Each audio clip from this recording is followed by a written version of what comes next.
A very good afternoon to you. This song or this Qawwali was so beautiful, I didn't want to interrupt. We have in the studio a lot of people. On my left is co-producer, co-dependent, co-whatever. What are you? It's Rizaria, so better put the mic between us. Change with the weather. Yeah, it changes with the weather. And we also have our regular Glenn Taylor, and we have a slightly irregular Ali Mahmood. Good afternoon to you, sir. And, good afternoon. And a very irregular Nabila Aliji. Irregular because she hasn't come here often enough, and I hope you do. Very good afternoon to you. So, very good afternoon, John. Since we all know everything about Aman, and since we were at the cathedral, shall we talk about the Aman project? What do you think, Rizaria? Yes, I really want to hear more from Nabila, because I was only there very briefly. I had to leave. But, so, Nabila ji, could you start giving us some idea how it instigated? Why is the Aman project there? Why you bothered? Why I bothered? Because I think it's a need of the time. Other than my concern, actually I started this project because I think Muslims are being blamed as a terrorist. Islamophobia is rife. Islamophobia. They are being blamed that we are extremists, which we are not.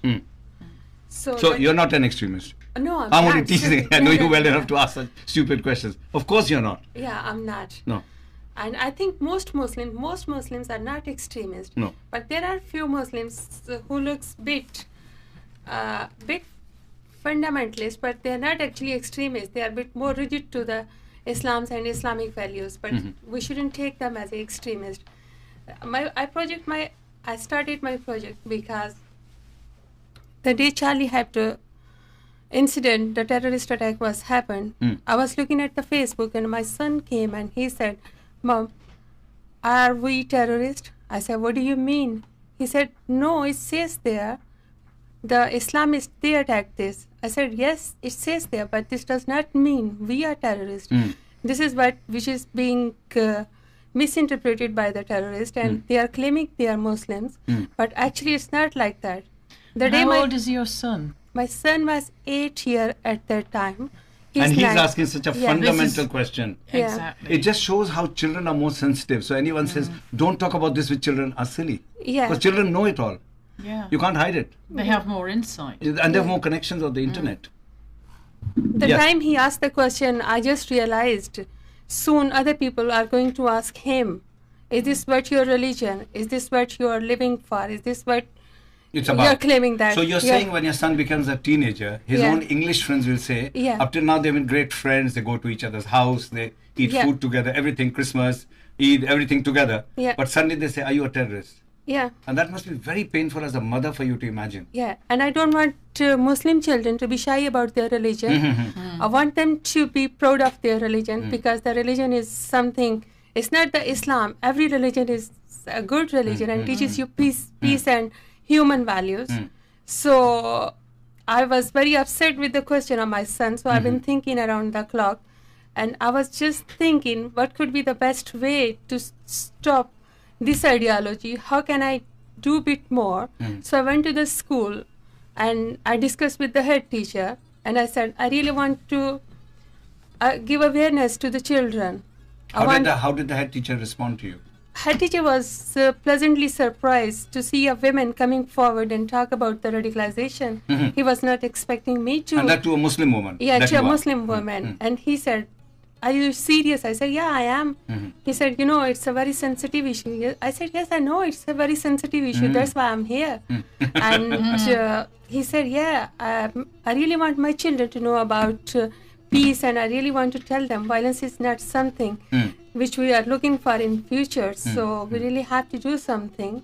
So after that, we met with the anti-terrorism police, and we met with the councils, and we had loads of meetings with other stakeholders, and we went to Gurdwara, we went to Hindu temples, and we went to churches, and we discussed our agenda, and that was the consultation phase, and we got very good response, and I'm very proud to tell everyone I got a very huge response from those who are not Muslims, and they really welcomed me to launch this project. And I would like to mention Mr. Hari Shukla here. Yes. And Dr. Anand, who is sitting here just in front of me. I'm blushing. If I was white, I'd be blushing. But carry on. And no, I totally believe in what you do because I know your family. I know you personally. And your husband, Ali Mahmood, who's sitting so quietly in front of every wife. The husband goes quiet. But never mind. He is my best friend. So and I've done so many shows with him. We've both been accused of being Islamophobic, stupid, this and that. But I know the guy inside, and I know your children, so such beautiful children you have. But that is a compliment to the parents. If the parents allow their children to think instead of saying, shut up, rubbish, you can't say this. Yeah. They're white people, we are Muslims, they're this, they're that. Your children are just children, you know, they talk to me just like open-hearted children.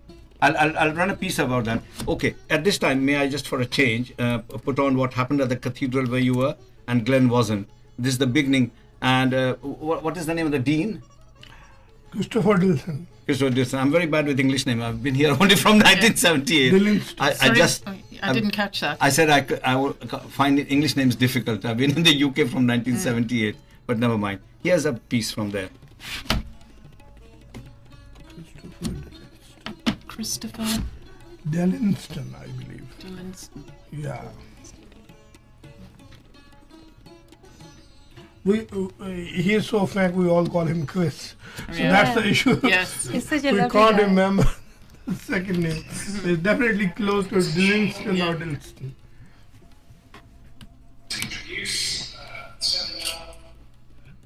The volume is very poor, but you can talk. You can talk about it. What we are seeing is Sohan Singh from the Gurdwara, Hari Shukla next to him.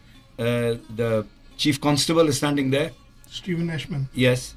Leslie, who has been 18 years supporting the project. I'll try and see if the next one is a bit louder. He's a very good supporter of our project. All right. Here we have, what's the name of the gentleman? Mr. Sajid, who's the secretary of Eastern Mosque. He was very, very supportive there, and he came to the church after that. Yeah, in the previous picture, Mr. Raja Zafar was there from Elzik Mosque. Who's that smart man in a suit? That's my husband. No name. No, I mean, look on the police inspector's face, the chief constable. There's a lot of support and love there. There is a Jewish rabbi was there. Yes, lighting candles. Yeah. See, lighting candle is a kind of hope for the world, isn't it? In every language, in every religion, lighting a candle. Oh, who's that smart Indian fellow? That's me, I think. Okay. It's more symbolic, like every spirit is a candle. Yes. Yeah. Yes. And some burn more, some burn less. Some spread less light, some spread. Well, when there weren't LEDs and electric bulbs, every village would have a lamp. Yeah. You know. So it is that. Okay. Let's hear Mr. Hari Shukla talking, if it comes out loud and clear. No, the volume is very poor, you know. No, I'm sorry, the volume is very poor. Oh, you can barely hear it in the headphones.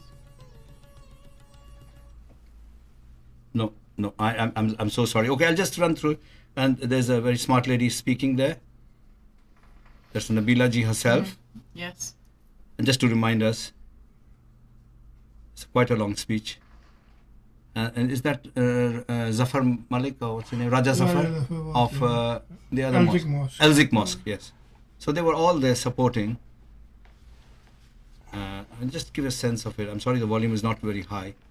And then there's Patrick speaking. I think his volume was very good. Let's see. Patrick Wilkins from Moorside Primary. No, I was very impressed with his speech. In fact, I wanted to give him a standing ovation because of what he was saying. But because it's a church, we are all subdued. But the culture is different. People were applauding. Yes, but softly. But softly, yes, because it is a church. But I was very impressed with how he spoke. With how he spoke, and also his background, because I feel this shows how very timely this is. Yes. Because he has seen. What did he say? He had come from a school in Leeds, which I believe is called Hillside. And one of the kids had something? No, one of the teaching assistants had been involved in the London bombings. Oh, I see. Yeah. I see. Just as he took over as headmaster. So he came to a very difficult place. He came to a very difficult place, and synchronicitously, I was talking to my son the night before about Amman, and my son is a religious education teacher, and he said to me, "Mum, what are you getting involved with? Yeah. What do you know? These people, what do they know? I think, people coming and they don't know what they're doing. And I said, these people know what they're doing. And he said to me, have they done the PREVENT training? And I said, what is that? And he said, it's a government training about raising awareness. And here, Patrick said, after the London bombings, he was liaising with the police and they developed the PREVENT agenda. Yeah. So I was able to go back to my son, and it all fits in together. Okay. And this felt... Okay, does your son ever come to Newcastle? Sometimes he comes. He's cancelled the last twice, but yes, he does. Okay, but he's welcome to Outside the Box show. Right. Because I'd like to ask him, yes, why is there such hesitancy about white people engaging with Muslims? Yeah. No, I think the hesitancy is not coming from the white people engaging with Muslims. It's more about the sensitivity that when the police goes in there with uniforms on and start talking about the PREVENT agenda, which has got a lot of negative publicity in the media, and Labour, because they're in the opposition and they are anything Conservative does is not good enough. Yeah, whatever Conservative do has to be bad. Has to be bad. So what it is, when they go into the schools and other places, they face this barrier which is already there, and it's very hard for them to go out and reach the student's mind in an impartial manner. So PREVENT training is doing what it was supposed to achieve, creating awareness. But in terms of achieving more than that, de-radicalization comes under PROTECT channel instead of PREVENT, and we are more focused on PREVENT instead of PROTECT. But obviously there are more strands because it is a multifaceted issue. Some of it has to be approached in the schools, some of it has to be approached in the household, some of it has to be approached at the community level. Yes. So that's why some of it is failing, because the other bits are not doing as well. So it's not a concerted all-round approach. Should have been doing. And I'd like to bring something up on the community level, because I'm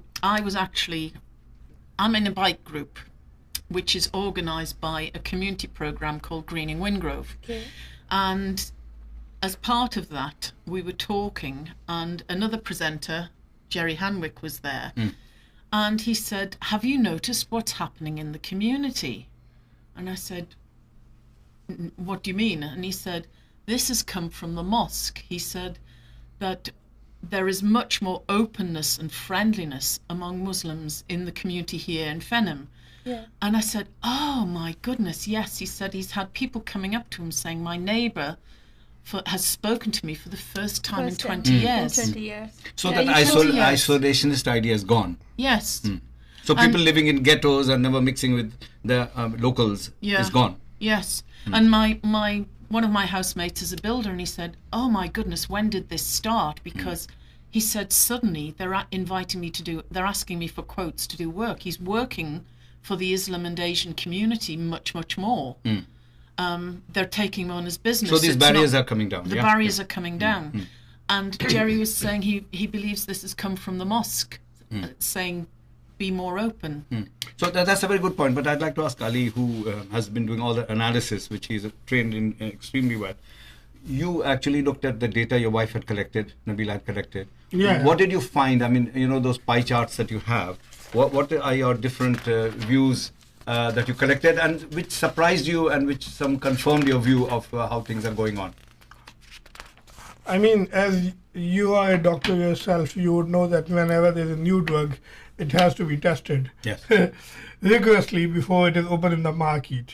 Because of the sensitivity of this project, and when we approached the schools, they guided us that we should be doing a pilot in the community with parents, with faith leaders, with community activists, and ask them how they feel about the issue of radicalization and extremism, as well as Islamophobia, and what sort of interventions are necessary to tackle these. So initially we did the pilot with 50 people, and all they of were all them Muslim parents Muslims from the school that you went to. So you just did what is convenient and possible. You Yeah. didn't look for a grant for 10,000 people. You didn't go to market research company. You just did it yourself. Yeah, I did it Wow. on my own. I mean, if there would have been a university involved, obviously we could have done a master's degree on that. Coming out 10 years later. Or maybe a PhD perhaps if you go for a longer panel So data. you did what is convenient in your neighborhood, in your children's school, where you know the people and it's a possibility with no cost. Yeah, I mean, You just did it. We at that time in March, we were only optimistic that this project might start in Moorside, and then we don't know Where it will go, yes. whether it will replicate. But charity itself or begins not. at home. Yeah. So the data was collected initially within Moorside School when the parents come there. It was collected actually on the request of Mr. Patrick Wilkins, Wilkins. because he was quite concerned if we are going to teach our children about what we want to do. The parents might come forward and say how It's wrong, it's how right, dare why are you to teach spoiling our my children this is talking very about bad sensitive. things? Yes. You can't do this. Yeah. So So he was it- very helpful, really. Yeah. Okay. Well, thank you, Patrick Wilkins. You've been It extremely was helpful. random. It was slightly purposive sampling. What we say that you got to have a sample which is representative as well. Yeah. So we tried to keep a gender mix, 50-50 ratio. The age groups were mature group, like Employment, 30 plus, unemployment. and 50% employed, 50% unemployed. Okay. Education-wise, most of them had at least GCSE or above, and we wanted to know whether they feel that radicalization in this country has become a problem in recent times. Do they think it is based on religious fundamentalism? Do they feel it is a reactionary movement? It has got political roots? Because this is where the politics comes. Labour, pure left, they believe that radicalization is happening because of political reasons, or extremism has got some political roots, whereas far right believe that there is something wrong with Islam. And not only Islam, all the religions for that matter teach hate. Because Britain is largely atheist. And all the wars have been caused by the Religion. faith and the religious reasons. So we asked this question, and 70% believe that it is actually a reactionary movement. It has got political roots. There were 20% who believe that it is based on religious fundamentalism.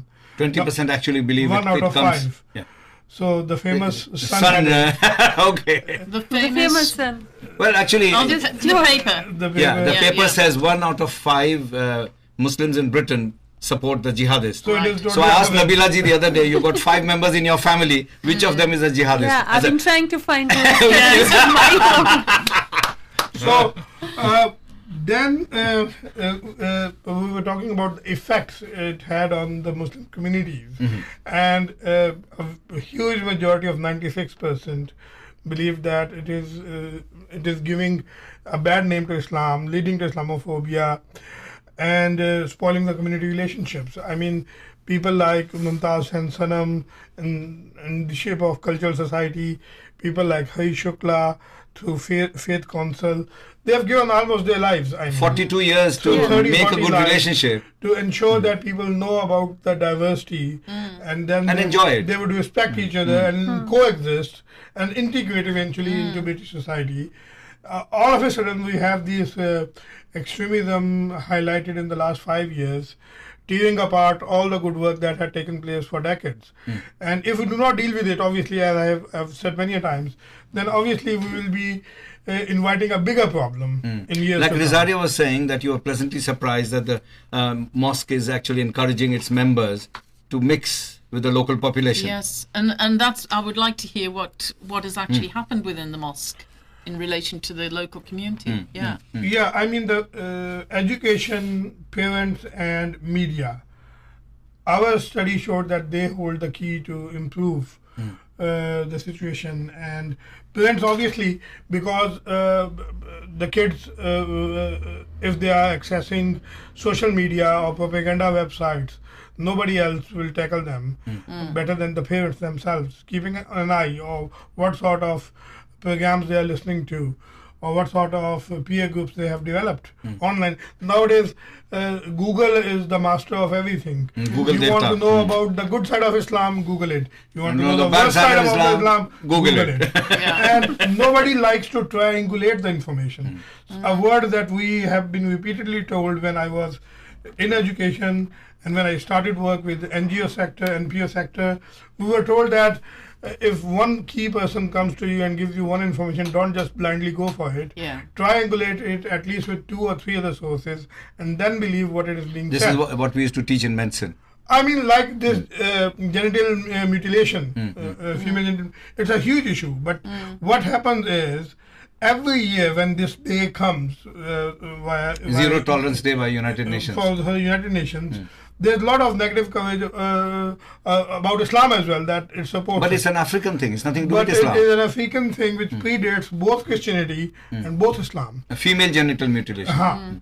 So what it is, instead of going and reading about the history, how a practice developed into a culture, and the religion, because it came afterward, Then the culture prevails. Instead of touching the culture or creating a conflict with the community's overall practices, and there was no guideline available in both Christianity or Islam about it, so people just assume that It's both part and religions parcel. support it. But that is not how the religion works actually. What is not prescribed is clearly stated. What is prescribed is clearly stated, and then there are gray areas where people have to make their their own choices. judgment and make their own choices. So, having said that, I mean, and like Christmas time is here approaching in the Europe, and people feel that many councils are asking other people to avoid this sort of lighting or this banner due to other communities getting offended. This is totally crap. No, but I think that This is they totally are crap. promoting racial violence by saying things like I that. would ask, Christmas is Christmas. I want to would enjoy ask and I would challenge all those councils and all those people who promote this that bring out where somebody actually put a Who's this complaint. person? Yeah. Who's this Complain person? about Yeah. Who is this person? I'd like to Yes. interview them. Yeah, because lighting a candle or having a Christmas tree or singing a song in the to praise Christ or the Holy Trinity. Well, we are living in a Christian country, and they have they have Well, absolute my right. boys, when they were your children's age, went Yeah. trick or treat. If I said, don't do it, we're Hindus, we shouldn't do it, it makes them isolated. Yes. And And they then just go and they are- enjoy it, you know. And what do I you think? I think it helps racial harmony when Yes. we all celebrate Each each other's, other's yeah, festivals. yeah, yeah. And my housemates were saying, "Oh, we hope we get in by next year. We hope everybody will be invited to Eid, because 2 of us were invited to Eid celebrations." Good, Okay. good. And it's the same with Diwali. We want to join in with each culture. Yes. Not say, "Oh no, we won't. We don't want to offend you." No, but you know, there was that airman who was in uniform and he was in a hospital and he had to be moved somewhere because somebody might get offended. No, I don't No, get offended. yeah. I'm a nation. I don't get offended. I've chosen to come and live in Britain. Yes. And if that airman is defending the country I live in, my country, that is Britain, and if I object, I'm a traitor. Yeah. What objection can I have to someone who's saving my life?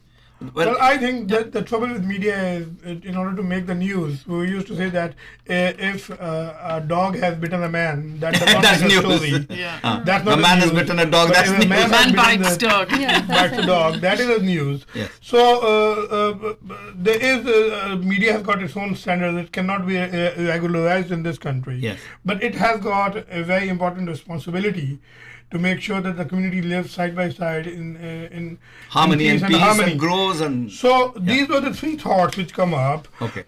And then we ask them that, do you think that religious leaders can play Yeah. a significant part in tackling That's a very these issues? sensitive and powerful question. And 96% said yes, and 4% said no. This 4% came to the Muslim faith leaders, and Themselves. 2 of them said that they don't want to be a part of anti-radicalization agenda. Mostly because there is this thing going on that when you're talking about radicalization, it is equivalent to demonizing Muslims. I don't feel it like that. Radicalization has got roots in all groups, whether they are religious or atheist groups. Radicalization can take place anywhere. Yes. In the Norway, what happened a few years back, that Well, guy then nothing did was Muslims. nothing. Yeah. What we call neo-Nazis in Germany, And for example, radicalized people. they don't Yeah, they don't yeah. represent any faith group. Yeah, yeah. They don't represent Germany either. Yeah. By Yes. the So way. radicalization does not mean it's something religious. So when you're talking it's about something that makes people to do Isn't something, it a but bit they like, don't want to isn't do it a bit like sociopathy? Means I do what I like at the cost of everybody else. You know, if the radicalized person goes and blows himself up privately in the desert, I don't care, I don't mind. Please blow yourself up. But don't hurt other people who are just praying in the mosque or who are shopping. that is my problem is you be radicalized, but sit in a mountain and kill yourself. Don't hurt other people. I think what do you think? radicalization also takes place because of lacking the real perspective about the things. Like the common philosophical ground is you stand in front of the sea and it's a straight line for you. You dip into it and you know, oh gosh, it's much deeper than what I thought initially. And in the NGO sector, they were used to give us an icebreaker. That NGO sectors are non-government organizations in India, Pakistan. They call charities are called NGOs. Sector. All right. NGOs. So we used to do this exercise that you start rotating your finger and hold it here and start moving it clockwise. Sorry, it is moving clockwise, and as soon as you bring it in front of your eyes, all of a sudden it has become anti-clockwise. Yeah. Because it is the way you're perceiving it. So when you're looking at a thing from a distance, you develop the idea that, oh, if we talk about this, this is a taboo. Oh, if I talk about this, this will become like this. Hang on. You already decided what the result will be. You have already decided. You have without being scientific and trying. Yes. But having said that, I'm not a kind of person who would impose his own perspective on others. They are entitled to their opinions. But couple of faith leaders said that they would not join us, and that's fine. But you know, faith leaders are very strong and very deep and very knowledgeable telescopically in their own faith, full stop. They know nothing about other faiths. They almost think it's dangerous to talk about that. I'm not talking about Muslims, all faith leaders. I've been to the Gurdwara, I've been to the Hindu temple. They all are very scared to mix with the others. But you and I work differently. So you are talking because about... you are not faith leaders. Yes, I'm not a faith leader. Hey. Most of them are sitting as wrong numbers. Yes. In all faiths. Yes. That they instead of guiding people in the right direction, they start pretending that they are gods themselves. Because they are so influential in their own small group. That the ego grows big. So their ego grows big and they say, oh, we are not going to be part of it. Yes. And they don't realize they only have got maybe 500 people visiting their mosque in a week. Yes. But hang on, Newcastle has got 20,000 people from Muslim faith, and there are others who will join hands and come together to make sure that Newcastle would you say that as a city of peace. Would you say the beauty of the Aman project is, first of all, it's in Newcastle, which is God's own city. I mean, Newcastle is a wonderful place, and it's not by chance it's happened in Newcastle, because you get a lot of support from all communities, not just Muslim or Hindu or Christian or so on. So that is one thing, but also because you've come from your own experience. I mean, you've been a prison chaplain for 5 years, a Muslim prison chaplain. You do know Islam. You have talked to real people. Well, I think I would go to you for anything rather than some faith leader. I'd rather trust you because you actually know, and you have no vested agenda of having followers. You speak as it is. Jo hai so hai. But I have a vested agenda, okay, which is that people should be open to and frank about who they are. Okay, I love your vested agenda in that case. Okay. Instead of hiding, and you can't say this like a tortoise. Yes. We should come out, celebrate our values. Yes.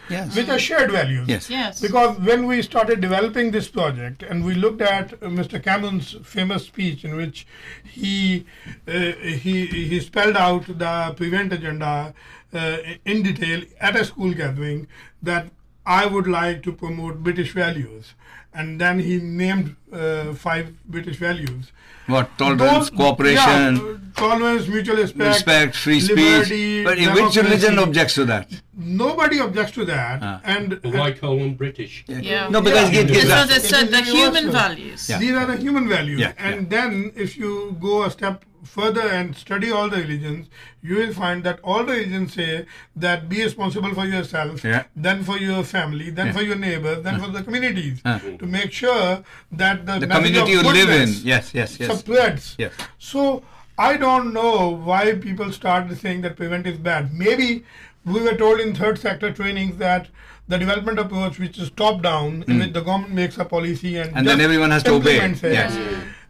Most of the time it does not meet success. No matter it is India, it's like Pakistan, a dictatorship. Africa, it's like a top down. Whenever government does not do the consultation process properly and makes strategies and implements them, it will face the same unfortunate it'll bite the dust fate or unfortunate face of being critically seen, being offensive, or sometimes labeled as racist or whatever.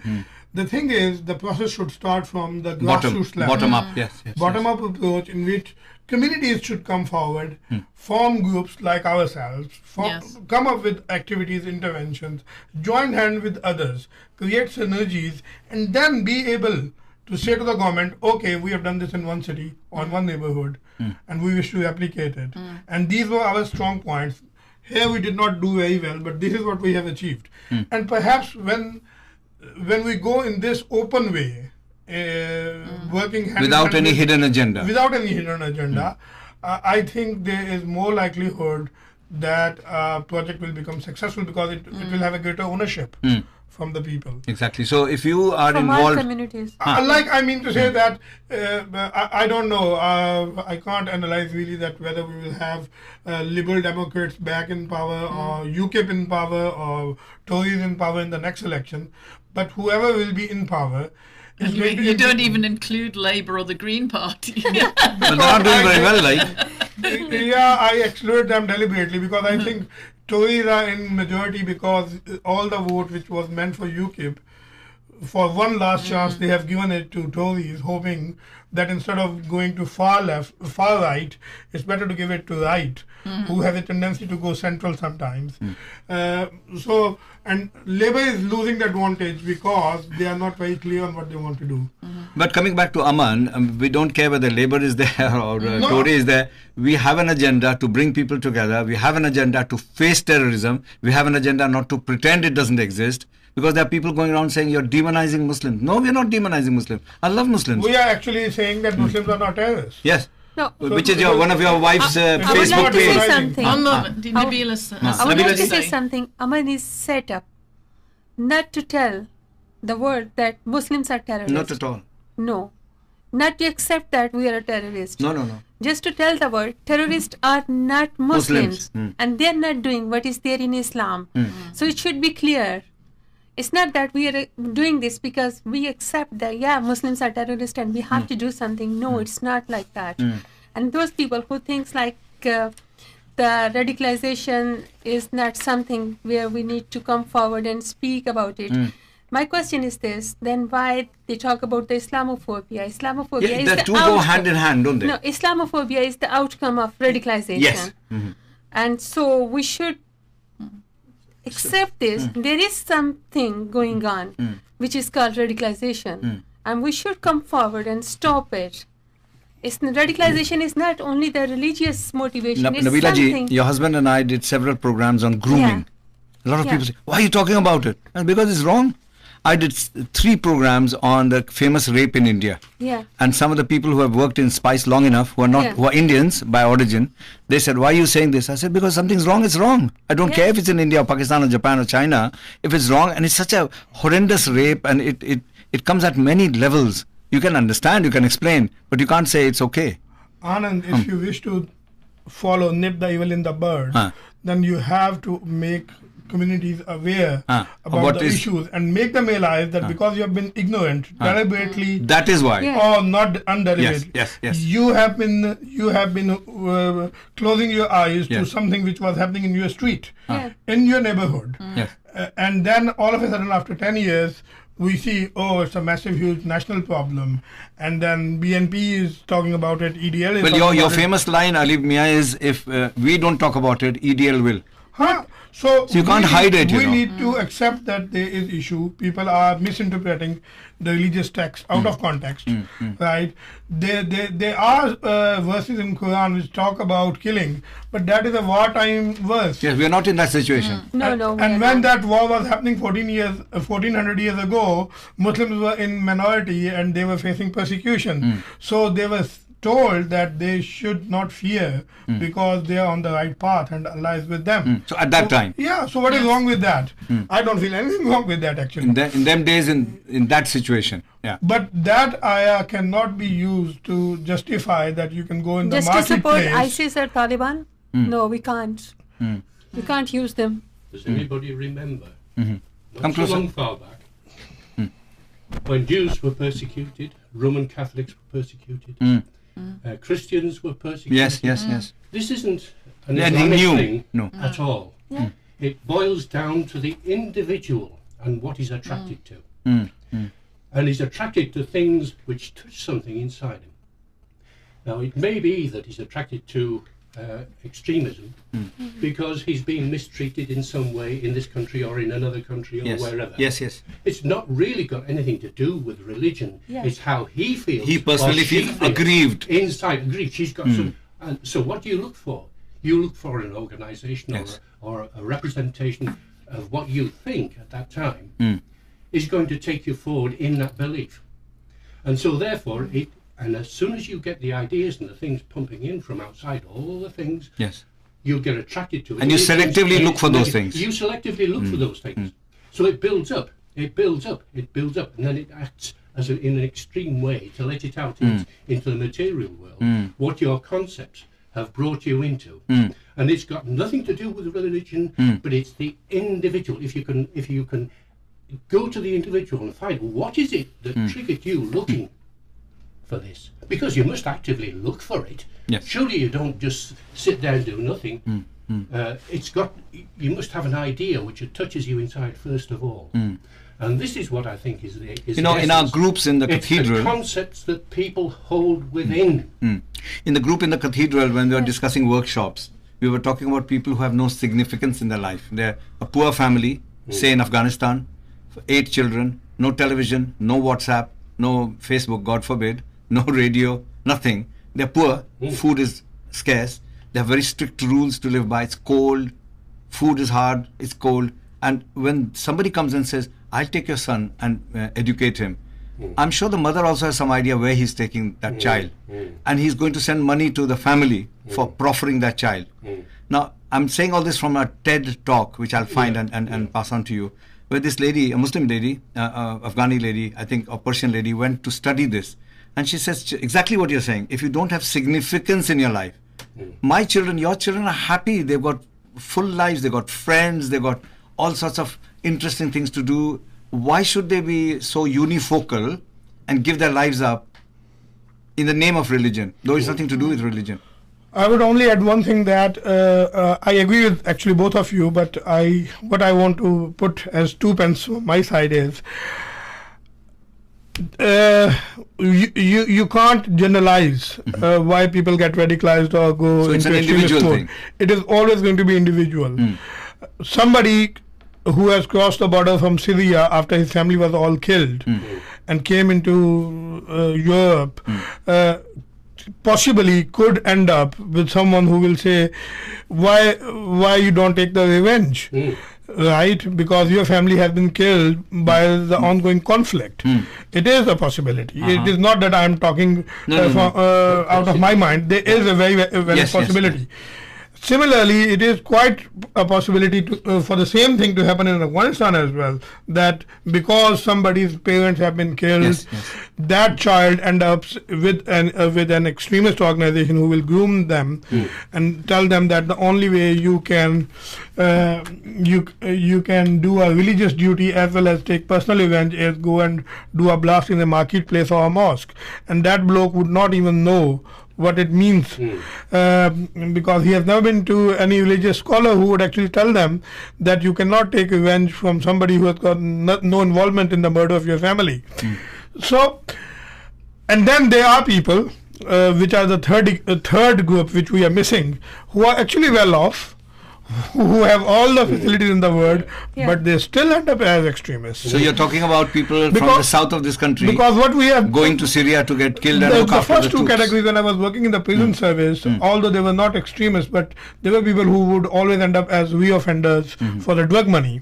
And when you look at their case studies, if you have time and discuss with them for 2 hours, 4 hours, in episodes, not in one go, because you have to build a rapport and get their trust so that they start giving you the real facts of their life, you will always feel that either they were abandoned by their family or somebody physically abused them in their early childhood, or they have spent most of their life with local gangsters on the street, black versus white, or hitting out, or doing cheap robberies, and then somebody will guide them. why you are wasting your time? You are well built, because they love to be on the drugs and go to the gym. So just go, and you can make easy money by getting into the drugs.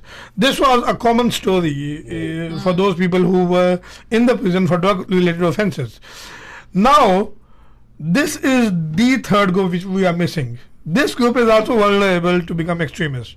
Because they used to very high. They are now well off because they have made easy money, right? They have got luxury cars. They have got probably investment in one of the takeaways as well as a sleeping partner or whatever. But that group someday, through one friend or by any chance, will meet somebody who will tell them, you have wasted your life, you have earned money, but you have not earned pleasure of the God. So that explains Right. why there are people, and then media does not go into this detail. Media will tell, oh, that guy had a Land Cruiser, he was doing this, he was well Why off, is he why he has done that? getting killed? Because he was not spiritually satisfied with his Yeah. life. So deeply what you're saying is, ultimately, if you don't feel valued as a human being, Yeah. you'll go and do extreme stuff that you're pointing out. And we discussed this a lot in the workshops. And And in you the had workshop, gone. I mean, a couple of our Christian friends who have been running a whole church, they both came up with this thing that at the age of 18, there's a thrill in you that Who wants you can to do it. something Yes. big. And that is also probably Yes. true, The because testosterone, we know monkey this, man, that yes. there are young Yeah, lads who crossed few borders, told a lot of lies to their families and government agencies, ended up in Syria, and then they start pleading, can we come Can back? we come back? Yes. So yes, insulin is high or some other hormone is high, Testosterone. but then you all of a sudden you realize that What am I doing that, here? that the holy jihad that you wanted to do is actually not taking place. It's this castles in the air thing. Yes. Yeah. You build an idea of what it's like. Yeah. And Well, then you there find is- that when you put there it is into no practice on the difference. ground, I would like to add it's something. totally different. Nabila? I would like to add something, whatever the discussion was going on. I'm thinking if the children or if the youth is personally valued As a human being. Yes. as a human being, and if their efforts are recognized Yes. at some platform, In the family, in the community. family, in the Huh. community, they might not get attracted Not towards- attracted at all. to the other people. They might feel themselves, oh, they are valuable. I'm a here. valuable human the being. person I've- who get attracted towards extremism or radicalization because they are not being valued there. Yes, They but these think they are people not- will be taken away by whoever is attracting them, treated like God, given food, I mean, given they a mobile value them, phone, they value them and they nice make them very food, bete, special. bete, and all that. Yeah. So they're giving what the family could have been giving, should have been giving, society could and should have been But giving. it's not just one way, though. It's not them just attracting. There has to be. It's like you can't pick up a piece of brass with a magnet. There's got to be something something in that. in there. Yeah. But there has to be a hole in the Yes. personality. In the, yeah. Yes, Yeah. where the In order hook, to attract. hook bites. Because the 5 people sitting here, our lives are quite okay. We're not I interested. mean, if you remember, Anand, Mr. Sijawal Khan, few months back, came up with this idea, and that was a valuable idea. Yes, but, yes. but that needs a lot of investment in terms of time and money both. That we should be able to offer tailored trainings and workshops To the individual. for this specific group Yes. who's missing out Yes. a sense of belonging to this country Yes. because they have not achieved anything in the life. Yes. They might be ex-offenders, they might not be ex-offenders, No. they might be employed somewhere doing petty job, they might be unemployed. Yes. But the for heart is most not of their satisfied. teenage. And it is going to be difficult to find that group in the first place. Just how And you then attract them. and then it will be difficult to engage with them as well. And then it will be again difficult to offer them specific trainings which help them to come into income generation mode or getting self-respect at least. And I think that if, as you said, Nabila, you offer within the community those dreams, those visions to encourage people to develop themselves, that this group will of itself disappear Yes, because yes. it won't exist anymore. That's the reason we are focusing schools and colleges because Yeah. we want to spread our message across all the youth in UK, and we want to touch the maximum numbers, and we want to give them sense of belonging, and we want Yes. to tell them they are really, really special for us, and whatever the views in their minds, in their thoughts. We want them to come forward and speak up, because when you are telling someone, they feel like, oh, it's not their opinion. When you ask the children to come and speak, they feel like more privileged, more honored, and more special. So this is a way to engage the children and to make them feel special. Yes. And I would like to say one more thing, that parents needs to come forward and they really need to speak with their children every single day. Like when my kids come back and pick them from the school and start asking, how was your day? What did you do? Just tell So me. you actually engage with them. Engage them. And they tell you the stories. Yeah, I assure my children, no matter if you're doing something wrong, no matter how wrong it is, please tell me. Yes. Please tell me. Open, completely please open. Share with me, please. Yeah. And I don't get angry with them. I like to just treat with them like as a friend, and I say, okay, this was something wrong, but next time we need to work on this and we need to do this. Yeah. And It's communication, yeah, basically. so communication, and this is very important with parents especially. Yeah, because you've got to start young. Yeah. Because before the habits and they go down different avenues. If they will get confidence Yeah. from their parents that they are able to tell everything to their parents, probably the other people might not target them easily. Yeah. Yeah. Whatever they are going to tell them, if they will straight tell to their parents, oh, someone told me something like that. I would like to run something some children have said. You know them, both of you. People worry about children knowing and not knowing. Here's some children, and I hope the volume is loud enough to people to hear. Aman is just like... So you can cooperate and make friends, and there will be less war, less violence, and terrorists might lead terrorism, and life will be happy for the next year or next term of the people that will be. This is your 6-year-old cousin. This is a slightly more mature Hassan. It's Aman means peace, and we're here for a peace walk. That's why we go to different temples or mosques, and it's about our connection between each other, religions, and we are here for. And a peace walk is also about peace and for less war, and the connection between both countries and refugees coming, because some countries are more hostile than others to other religions, and in Newcastle, the country that I'm in, it's a city for peace and religion. Well, we think peace is respecting others and not being violent at all, and just being kind to your neighbours. You should never have war against anyone. You should always be respectful to everybody and help them when they're needed. Aman has been set up to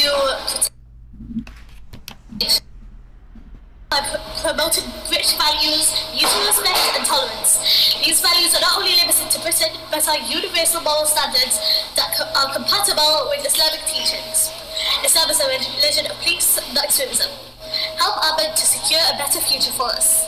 Thank you. So we are starting here. The organization is professional radical transition coaching. So let her come and sit down. And as always, for some reason, somebody or any So really what we are talking about is children and being scared of the topic. But I think that's a ruse. Children are not scared of anything, really. It's the parents who are scared. Often as a doctor, parents would say, my child is scared of the dark. I said, madam, you didn't have an LED in your tummy when he was inside. So don't give me this story. You are scared of darkness, you are scared of butterflies, you are scared of earthworms. So you're imprinting that into your children. Well, I believe children are pure. I really believe that. And any child who talks anything negative is because of the parents. Not because of Oh, the but parents, parent it's figures, yeah. teachers, Yeah, but the getting children, some- but children are absolutely pure. They have Yeah, no we can- hatred. They yeah, have we of can- nobody. We can put children in the right direction. But you can also put them in the wrong direction. Yeah. So in the family, if say I'm an Indian Hindu Yeah. and my wife says, "Oh, Gora sa baat mat karo, don't talk to the white guy," Yeah. you're already implanting racism in that child's mind. Or In we that don't sense, we you're don't right. mix with Muslims. Yeah. You're already poisoning that child's mind. That's what I'm saying. That I'm not saying parents are necessarily, but sometimes even subconsciously parents do these things. That's why the research showed that the parents, 100% respondents said that the parents hold the key to fight this extremism of any sort, of any level.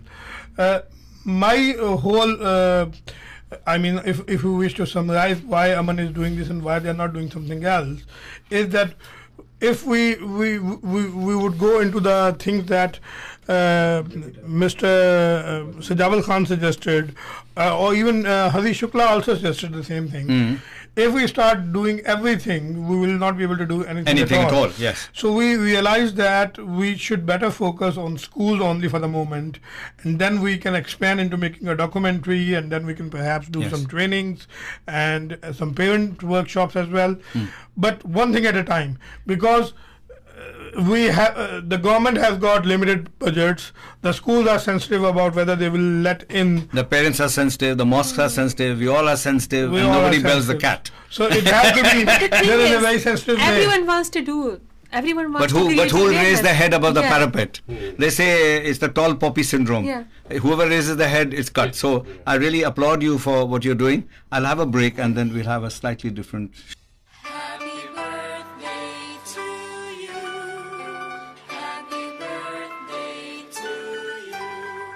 Happy birthday, dear Ali. Happy birthday to you. Well, that is not bad. Thanks very much. I will be turning 25. How many times over? Okay, well, happy birthday. Tomorrow is your birthday. Cut it on the stage. Well, tomorrow is your birthday, but let's tell the people where we are going together. He's celebrating his birthday with me. What an unlucky guy. We are going to Leeds to attend a conference on the very same radicalization. We are spending our own money, time, effort. So people listen. This is not funded by the Conservative Party. My rotten car and his rotten timekeeping, and we have to be there on time. Okay, we have Johran Nissa in the studio. Hi, Johran. Hi. I know you through our friend Jaff. You're his sister, yeah. But I've seen you doing a lot of work at the greening of Wingrove. Are you involved with them? Yeah. What do you do? So I'm employed on the WEA Greening Wingrove project, which is funded by the Big Lottery Fund. And the project is based in the Wingrove ward and the New Mills estate.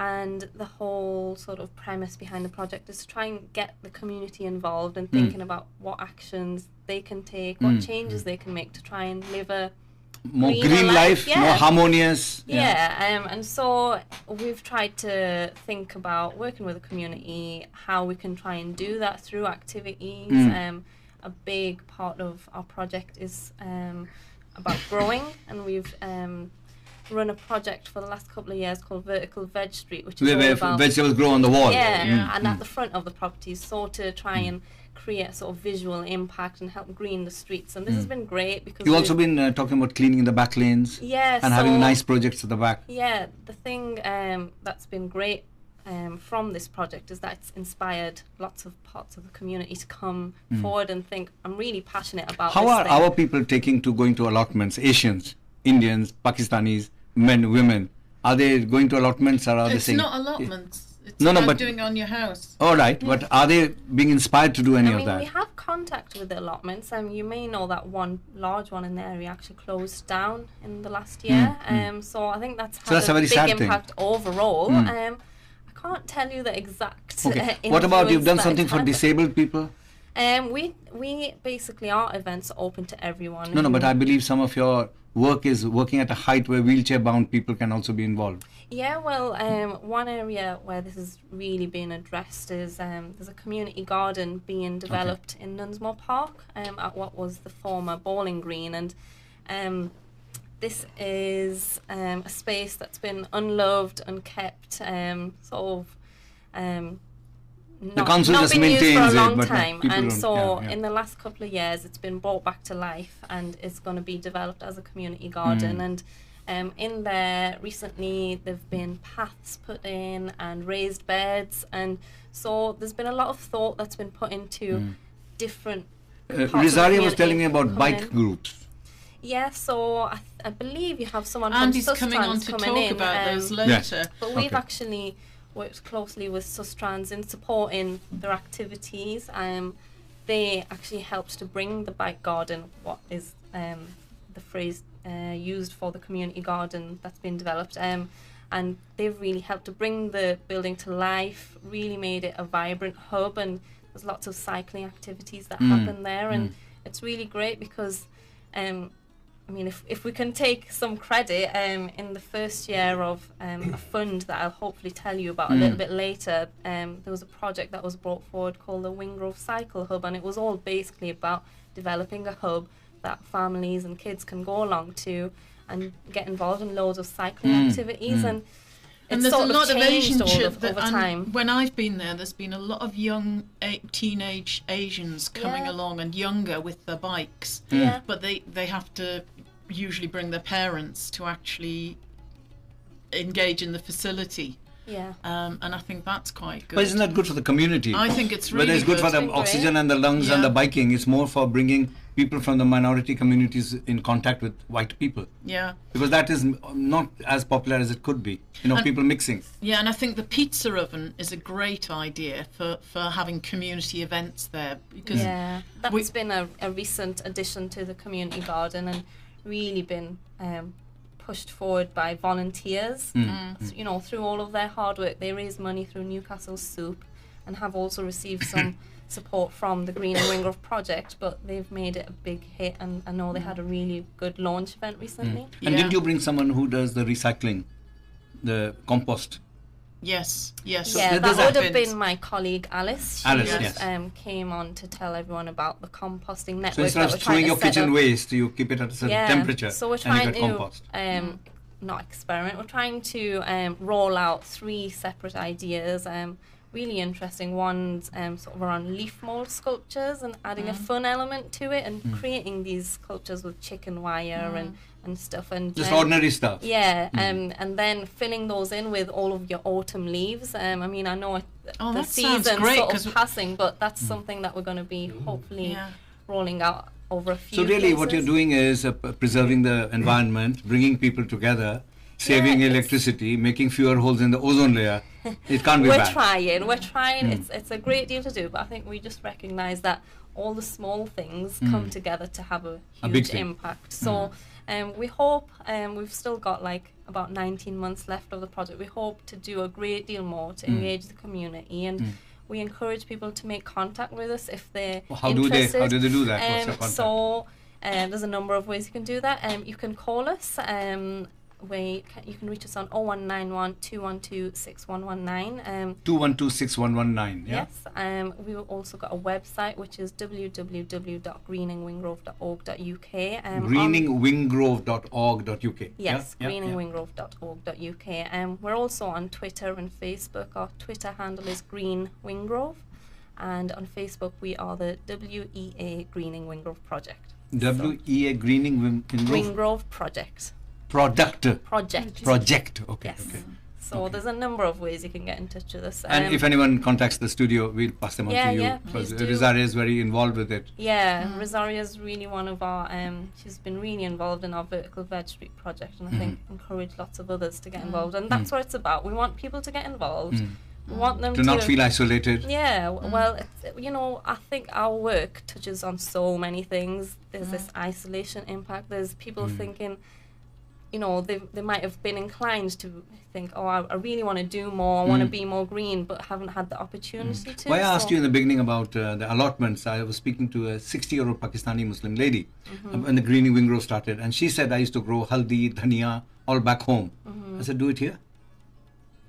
Because a lot of our women in particular, and a lot of men as well, they grew little things at home.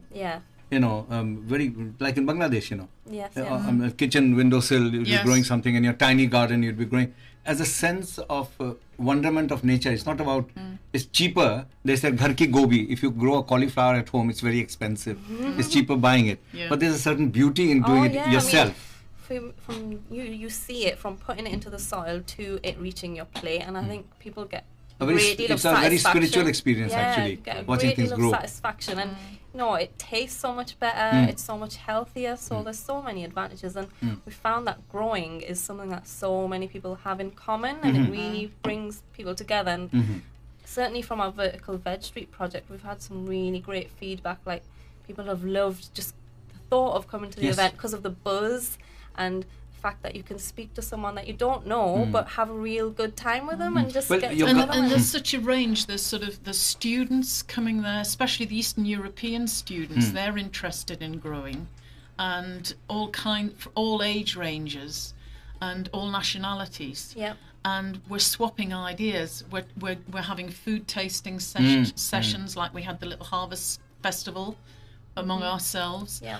And with all the different cultures, we're giving each other different ideas and inspiration for different things that will grow. And I think the Greening of Wingrove may be a medium of different societies getting to know each other. Yes. It's a practical thing. It's an earthy thing. It's not about intellectual discussions. The project it's about working together. recognises how diverse the area is, and you know, we don't have a magic wand, but we're just trying. We're trying different things to try and get different parts of the community involved, and we're seeing, you know, little changes happening. So we'll hopefully continue to do that. Okay.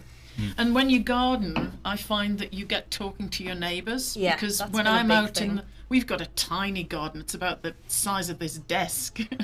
But when You I'm call out that a garden, in it, but carry on. That's what it's all about. That's it's what not it's all about having about. a garden. It's It's just about using what you having have, a yeah. small space and Yeah. you being creative and about it. we're growing different salads and herbs, and this is the idea. And when Nabila talks about people having a sense of community and belonging, I think It can be through something as simple as this.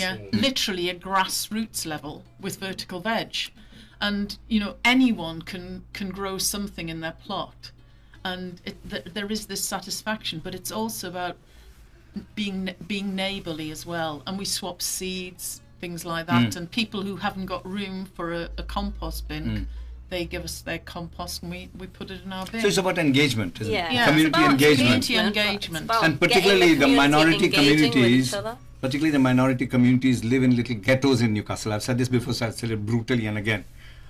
Why do Bengalis have to all live in Normanton Terrace, for instance? Why Ford Terrace? We should all integrate and mix, you know. So whether it's the council doing it or we doing it, it's a wrong move, you know. We should mix with the local population. And if you do, you'll find pleasure in it. You go, like you say, you go into each other's homes. You went to Zafar Iqbal's son's, I mean, you know, Zafar Bhatti. Zafar, who doesn't know Zafar Bhatti? So we were talking about getting a computer.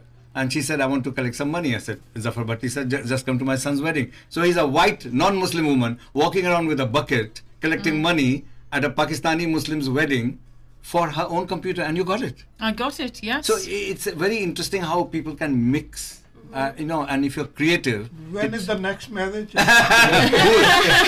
Zafar's or his son's? You'll be there with your bucket. Is there any birthday party? Well, there's one on Thursday at Stanton Street. No, we need to get in touch with the Okay, Zafar Bhatti, you're highly needed. We need your pakoras. We were talking to Joran about the Greening of Wingrove project.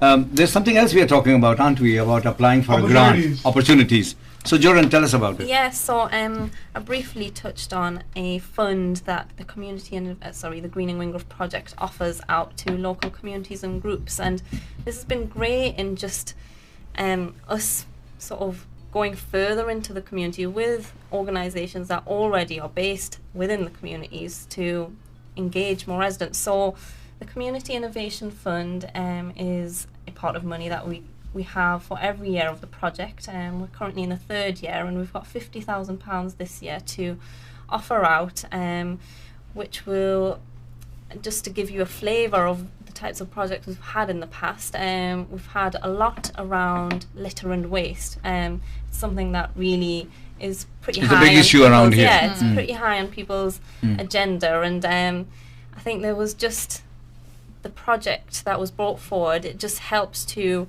harness that sort of feeling and bring a lot of the community together. And since its establishment, it's led to really engaging community meetings with people with attendance of 60, 70 plus people.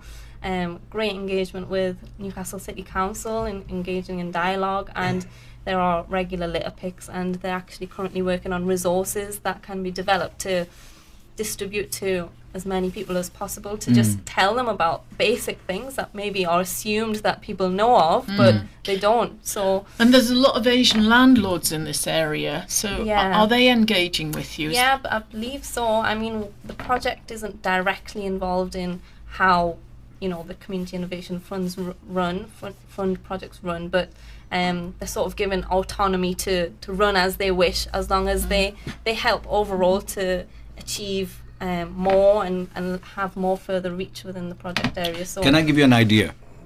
When this all started, I had all of them in the studio, starting with Nigel Todd and so on. I brought an inventor from Northumbria. I even went to his house. He has invented a thermostat called the intelligent thermostat. When he said Pakistani landlords, that's what made me think about it just now. Now, this intelligent thermostat not only controls the temperature, but also senses movement in the room. So if you run a student's flat and the guy or the lady has gone to his parents and left the window open and the heating on, because there's no movement in the room, it switches it off.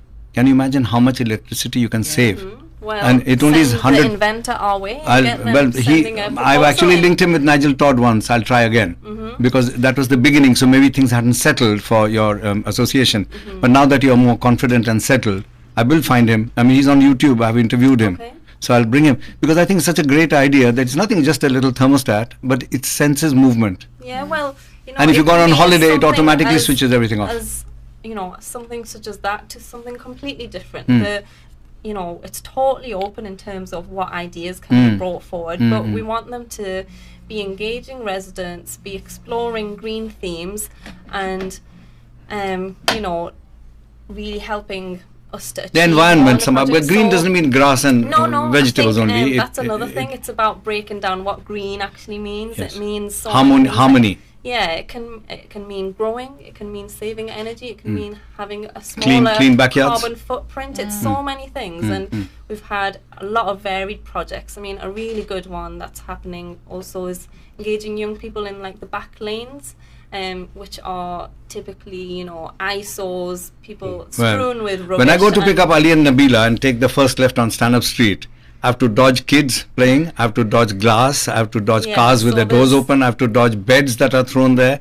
It really There's is all of filthy. I mean, even Patna is cleaner. So And that's basically saying this something. project's been great in getting Yes. the kids into these spaces, Yes. doing some pop-up activities and trying to reimagine what you could do in them. So there's been Do you, lots of when you do music a cleaning of a backyard, back lane, I meant, do you actually involve the people living in the back lane, kind of educating them, saying this is not the way we live here? Yeah, I mean, when the litter picks have been done, they are constantly sort of knocking on doors and trying to engage in conversation. So still it is somebody else going and cleaning up for them. Not so much It's cleaning up for them. It's more volunteers. like, I think it's a group of volunteers who are really, really passionate about this big problem. They're not there to replace Newcastle City No, no, Council no, and what they may do.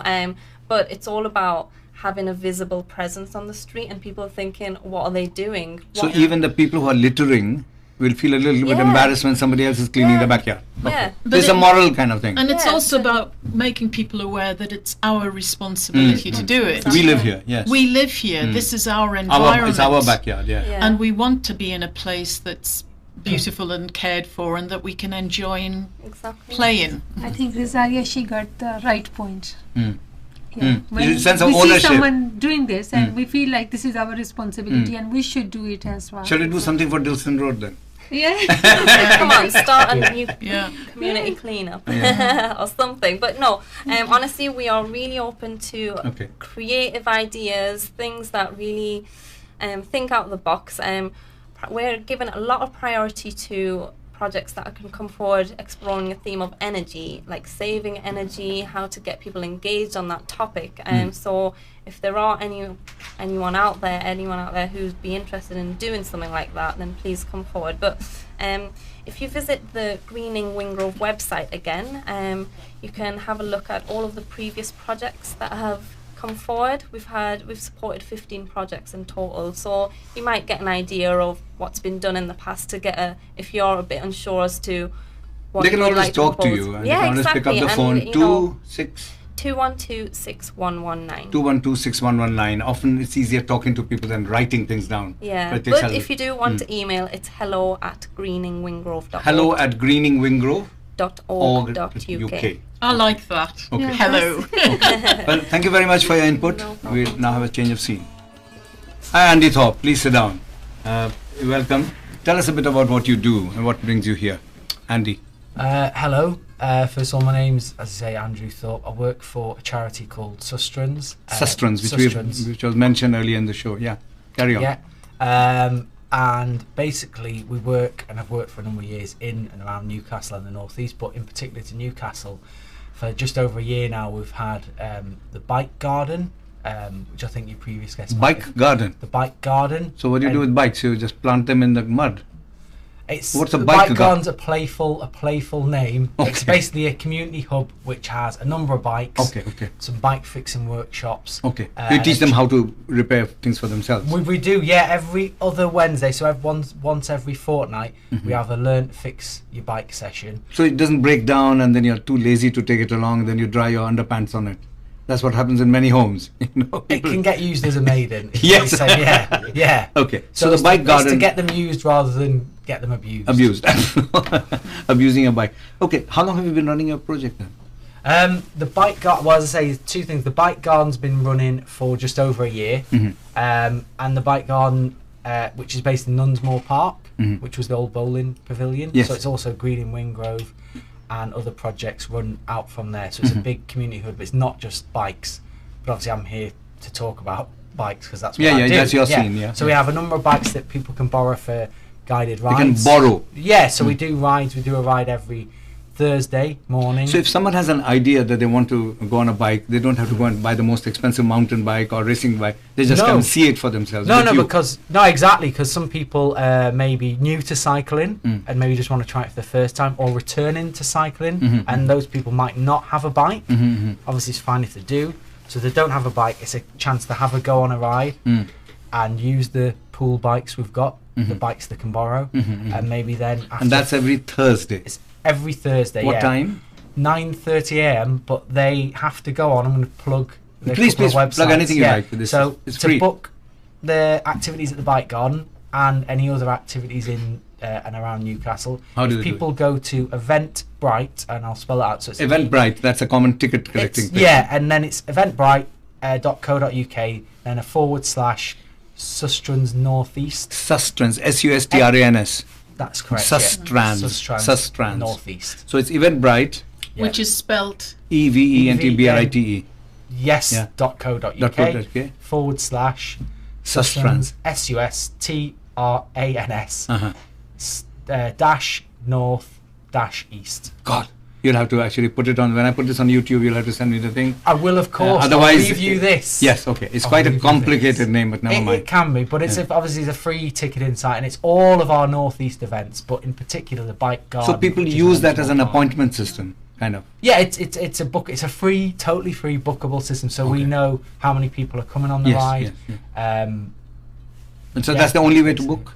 No, they can also. I mean, I was going to leave you my details. Well, yeah, but tell me. They can contact myself. So that's Andrew.Thorpe, and that's THORP at sustrans.org.uk. Okay. And they could email me, and that would be booked on. That's easy as well. Okay. Yeah, we got our last ride for this year for 2015 on Thursday, the 3rd of December. The 3rd of December is the last. We've still got some more rides. We've got one tomorrow. How many people go at a time? Because we've just started the rides over the last few months, we get between 2 to 4 people, sometimes 5. So it's a nice, tightly. So you're quite motivated about this. Where does that come from? Yeah, people who come along are. No, you are quite motivated. I think it's a privilege to work, because I work for Sustrans. I think it's quite a privilege to work for a charity and organisation that helps people expand, use grow. bikes, because that's what it is. It's not about cyclists or racing or mountain bike techniques or mountain bike, because obviously they're great, but we're kind of there to enable people to walk and cycle more, to use the bike and their own feet, I guess, as a tool to get about more and enjoy more health conscious. Yeah, but just more more smell the roses. Freedom. Yeah, more smell the roses. It's not in a hurry. Yeah. Okay. Well, and it's also for me, it's a great way of meeting people within the community. Yes. So you have some community groups as well, don't you? Yes, that I work with as a sort of project officer. So, Yeah. so there's groups within the community could contact you? Yeah, I mean, in particular, obviously, you've got my contact details in No, that yeah, email. yeah. So I also train up community group members or volunteers or just interested individuals to maybe they can lead their own cycle activities. Maybe they to make wanna leaders lead a out of them. Yeah, maybe they want to just lead their family friends on a cycle ride and they want a few tips and techniques. Well, they can do a free course, or I can put them on a course, and it gives them a bit of, you know, background and some tips and knowledge to do their own thing as well as all the activities we do as an organisation. There's also a way they can get trained to do their own thing as well. Because I was out with a group last week, and they were all working with 16 to 25-year-olds in Elsick. I'm not sure what category of youngsters these were, and they were all training as bike leaders because at the moment they don't have anyone capable of leading the groups. And there's some beautiful rides around here. And I don't know if you haven't been introduced to our guests, Sandy. This is Nabila Ali and her husband Ali, and this is Glenn, one of our resident guests. But Nabila and Ali are working with Aman, which is the... Aman, A-M-A-N, Aman, not Aman. Aman. Which, please say what it stands for, Nabila. It stands for Anti-Radicalization, Mentoring and Awareness Network. It's all about terrorism and how to help people not to get into that. And if there's any collaboration we can have a think. Yeah, no, certainly. I mean, I want as many people as possible to sort of do cycle activities themselves, and that's my role, as well as delivering bike rides, is to enable people to choose to do their own things. That could be some cycle maintenance or bike ride leading, or even just promoting cycling within groups or just within families, within their own workspaces. So I'm interested in spreading the word of cycling throughout Newcastle. So I'd certainly like, if I've left a few cards, so certainly give me an email. Please give me an email. Yeah, okay. I'll get one back for you. Okay. All right. Well, thank you very much. Thank you for coming in and promoting. Again, part of it is greening of Wingrove, but via Sustrans. Yeah, we work together. Yeah. So yeah. So you're a running mate with greening of Wingrove. Yeah. So the bike guy. A biking mate. A bike. Yeah. If you All right. Okay. Well, thank you very much. You. So we are having a lot of group discussions about different groups coming in. We talked about the Aman project in some depth then we talked about greening for about 15 minutes. Then we talked about Sustrans. Why not talk about the Pakistani Cultural Society, which has been there 23 years, and you are quite an important member of that, apart from having a birthday tomorrow. Yeah. I am the so-called vice chair for our Social Health Awareness Network. Shan Group. Which is quite relevant, I think, to what we have been just speaking about. Yeah, go on. I think that Shan Group, Social Health Awareness Network, we have got a lot of strengths in creating synergies and giving a forum to all sorts of charities and other groups which are related to the communities. Plus, what I think is, as you and me know that we are quite an important figure in Spikes FM as well. And thanks to our leading figure Sandeep Kapoor, who gives us all the freedom in the world to say whatever we wish to do whatever we want to do. If not harming anybody, do it. If it is not harming anybody, he will be there to support us. So what I realized that yesterday and a few days before, we have been discussing that in order to reach out to the masses, what we need to do is we need to come forward with innovative ideas and means to reach to those people who are being left out. Yes. For example, we have been talking about Aman project. Let's start with Aman, and then I will come to the Greening Wingrove project as well. Aman is trying to reach to wider communities, catering for the needs of the kids who need to be told about what is right and wrong in their life, with the help of school and parents. But the big question mark for Aman is, how do we engage with non-faith atheist communities, because at the moment we have been going to the church, to temple, to Gurdwara, but there is a big sizable, actually a majority most people of the local communities don't go to church. They don't prescribe to a religion. Yeah. There are a lot of Muslims who don't go to the mosque. There are a lot of Sikhs who don't go to Gurdwara. A lot of Hindus who don't go to the church. So how do we engage them? So after discussing this with the school teachers and others, and because our son was on Northern Stage a few weeks back to play in one of the Shakespeare's drama, we learned that there were 450 people. The hall was jam-packed.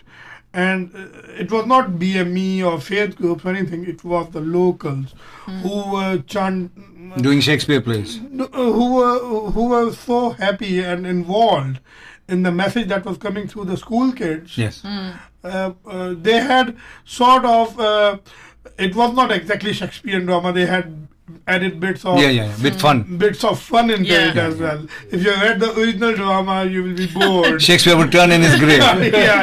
No, I think he'd approve, because he would have updated it. They're still doing my stuff. Like he would say in Geordie, hey, they're still copying me. Like So I think what Greening Wingrove in terms of need to do to expand is they need a green show being run by Spice, perhaps. That needs a lot of courage, commitment. And it's rare to find that. Okay, I've given them space before. Yeah, I will take it up. Don't do. The preconditions that you have put for... No, I've done a lot for greening of Wingrove. Nothing has come back. That is why I'm a little... The thing is, like for many projects, the way we are saying that Aman has been running now for 10 months now, and we will be soon celebrating its first year. We have got a timeline. We wanted to achieve something, and how far we have been there is something that we need to look at the end of the year. Yes.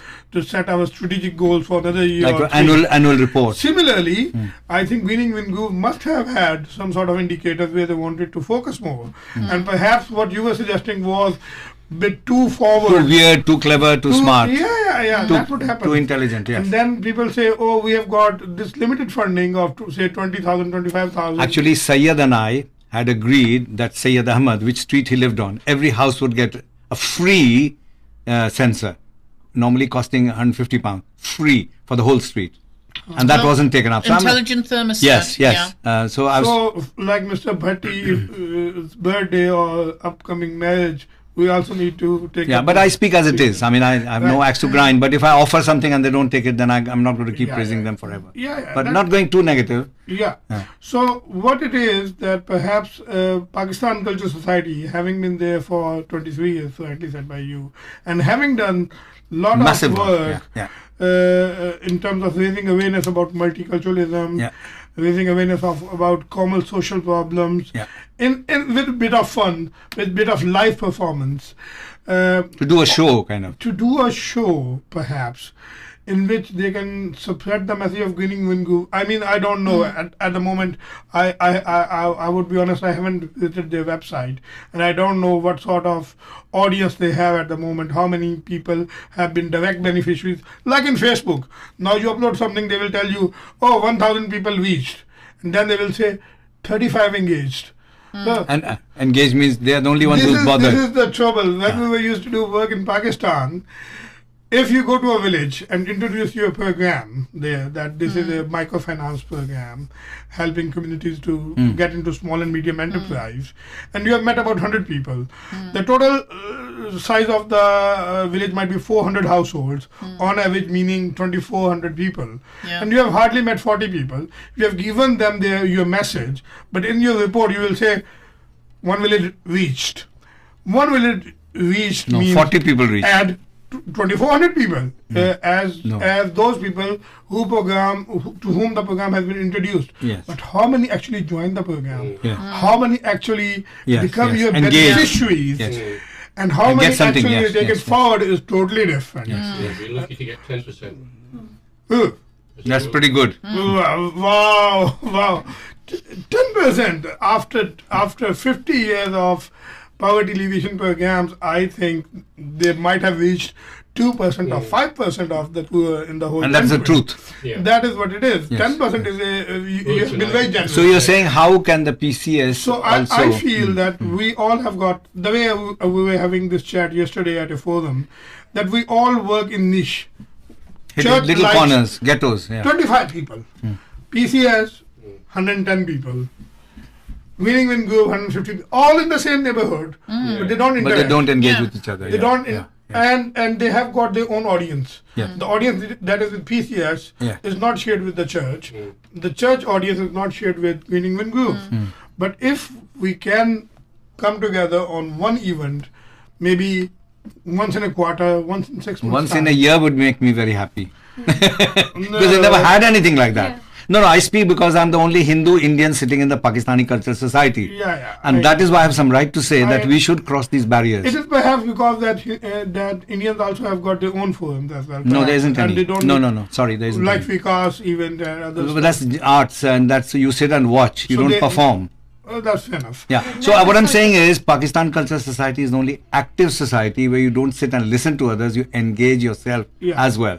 And that is very special. So I think what we need to do is, today we were here representing 3 different community projects.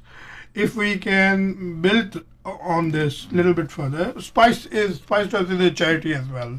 We do a lot of charitable work, don't we? We do the fundraising. Is we Spice a highlight the registered community charity? issues. Yeah, it is. Yeah. It is. Yeah. No, Spice is not a registered charity. It's a social enterprise company. Right. Which is It's not a step registered ahead, charity. but it is doing the work which is related to community. The only difference between charity and social enterprise is that you can actually employ people and pay Yes. them some salaries, Yes. whereas in charity you can't. And whatever there is profit at the end of the year, it has to be invested back into the social enterprise. Yeah. Spice never runs into a profit, so don't worry. Let us No. change the vision of that. So- I would really like us to I have a would bigger like vision that for if Spice. we can. We all talk about the strength of networking, Yeah. and we are sitting here. Networking? There is a philosophical society. No, not me. Not me. Joel is missing. Joel, Yeah. Yeah. So perhaps if we give opportunities to each other first to create awareness among each other's different projects, and then we could appoint somebody who can be the lead to link up the projects. We can come up with a activity in which everybody can put little bit finances, or maybe provide a venue, or maybe provide the food, perhaps. Or whatever you can offer. Whatever you can offer. Or skill. Or if you get Bhatti Sahab, he can offer his samosa or Pakoras, yeah. Yeah. Soon you guys are getting phone from Bhatti Sahab. No, he is very generous. He gives us Yeah, I food. will guide the bucket around, Okay. don't worry. To collect the pennies. So basically you're saying all these organizations, and I think Spice is a very powerful medium which we don't use often enough to connect people. Because everyone seems to do their piece and that's it. But this show is called Outside the Box. Yeah, and that's out what the you're box. talking about. Yeah, we need to get out of the box. Yes. I've been pushing PCS to get out of the box for the last 7 odd months, and they have started listening to it. You managed to a large Yeah, extent. they have started listening to it because initially they felt that, okay, we promote our Asian culture, that's it. And I said, why don't we can promote something beyond that? Right? Yeah. Like this trouble of extremism should also be on our hit point. And they have. The issue about environmental issues in Yes. Phenom and the neighborhood should also be a point Yeah. of concern You for live them. here. Because Yeah. we are a fractal of the big picture. Yes, What yes, happens yes. here Affects each affects and everybody. every- Yeah. And the thing is, Greening Wind Grove came there a couple of times, and they tried to spread the message. They collected the data. Second time they were in, they brought a questionnaire. I haven't got the results of that study. What it is, Anand has pointed out very correctly, although we joke with each other and try to put down the criticism level, because we are self-critical as well. The sustainability is the biggest question. Yes. You do one-off event and then go away. Yeah. This is what I hate as a development professional. Because it's not developing, it's just a one-off. Why Yunus Grameen Bank got successful was they were meeting fortnightly, and they have been meeting for the last 16 years, every fortnight, and they kept on So this is building, microfinance example. They kept on building small groups of 5 to 10 people, 15 people, 20 people within one group, and eventually there came a time when they had a big village group. Yeah. First, they started with hamlets at a smaller level, and then they built a village level organization. And once you have got 10 villages in the same locality, you can have a bigger community organization, CBO, community-based organization. Yeah. So this is the whole concept. If we do not link with each other, if we do not build upon each other's strength, we'll keep on doing the same thing and add to the vast graveyard of development projects. And this is what I think is the beauty of Greening Wingrove, because they're looking at having a real presence. Like the pizza oven is quite basic, and actually, as we were doing, I went down there and we were treading the clay with our bare feet, and there was an Italian guy turned up and said, "I'm an Italian pizza chef." Wow. You know, just out of the blue, the perfect solution, the perfect thing. And this is the synchronicity of it. And I think that because we have such a diverse community, making these visible presences is very important. It's very important. And I think Spice has a key role in this. Yes, well, it is the voice of. It is the voice of Newcastle. I mean, today's program, I know it is being audio going live and video is being recorded. When it goes onto YouTube, what I would like, and I have experimented this in Pakistan Cultural Society and Shan Group, we were used to upload one picture or a small clip and people would just say like. And I said, you are underestimating the power of social media. People are getting radicalized in this country because there's social media and we cannot spread the good word. Why are you putting like? Why don't you share this on your? I've got. Yeah, like really means I've seen it. And it does not show up. Well, maybe you do that. I don't do that. What do you mean by like? When you just a minute. What do you mean when by like? When I say like, that's something I want to encourage. Because No. That's what you mean. But there is nothing called dislike. There's nothing called I've read this. But there is in Facebook, because it's not present. Once you do like, it establishes your tastes. But if you put something there that you aren't interested in, but you like it because you've read it, it will give you more on those feeds, and it's doing this more and more and more. So it's unconsciously, when I say something I like means I've read it, I'm actually feeding the monster. You're feeding the information machine. So I actively block or say, don't show me more of these posts, which you can do, and I only like what I really want to encourage. Okay. Not what you're saying. That's very helpful. Uses it mostly on the smartphone, so he does not get the whole commands. But I know what you're saying, and you're right. But my point is that when you like something, even if you have liked 50 posts in a day, they do not show up on your timeline, and your friends cannot see it unless you share that post as well. So our ratio of watching something is higher. We go through very quickly, 10 seconds, 20 seconds, 30 seconds, and we go to the next post, exactly me. That's me. Right, that's him. Then out of those 100 posts, maybe we like 10, 20 perhaps in a day. But then I would like that if we are building mass awareness, then we should be able to share it as well. Yeah. And that which is your 200 or 300 or 500 active friends, and then if he likes I've had a big problem with Facebook, and I've used this man to help me. I went to see Narendra Modi, that everyone likes to criticize except me. I found him a fantastic guy. So next day, I made a tiny thing in the car while I'm driving, okay? And it's stuck, so my hands are free, my seatbelt is on, and I said my piece. That was seen by 11,000 people and shared by 11,000 people. Now, suddenly I get another massive friends, probably all Hindus, probably all Indians, so they've joined me. Now, how do I confuse the English person with something I'm doing in India? And it's two languages, two ideas. So thanks to Ali, I created a page called NRI Dr. India. NRI means non-resident Indian. And that's for Hindi and India only. So that's a completely different box. So if Salman Khan or, not Salman, he's a decent guy. What's this latest one? Amir Khan. What do you do? Support and criticize? No. So I can do that in another box, but that's nothing to do with local Geordies. So that's a different shop. So that's something I've learned. Similarly, we can use the same. Coming to that point, we can use our Facebook accounts, our Twitter accounts. The lady here, the girl here spoke about how you can get in touch with Greening Wingrove. But the thing is, people don't use it very often. The Twitter is meant to be connecting with the audience who cannot physically join you most of the time. Similarly, via Facebook, you can let somebody sitting in America doing an experiment. See, I like Facebook. I love Facebook because I make videos. And Facebook is very video friendly. On Twitter, you can also send small things. Yes, but it's very I've done small. Twitter. It's a different thing. Okay, let me just bring something very positive. I've been searching very hard on this slow computer. A long time ago in India, with 80 rupees is less than a pound. 16 half-educated Gujarati women started a thing called Lizzat Papad. It is now in 2010 turned $100 million US.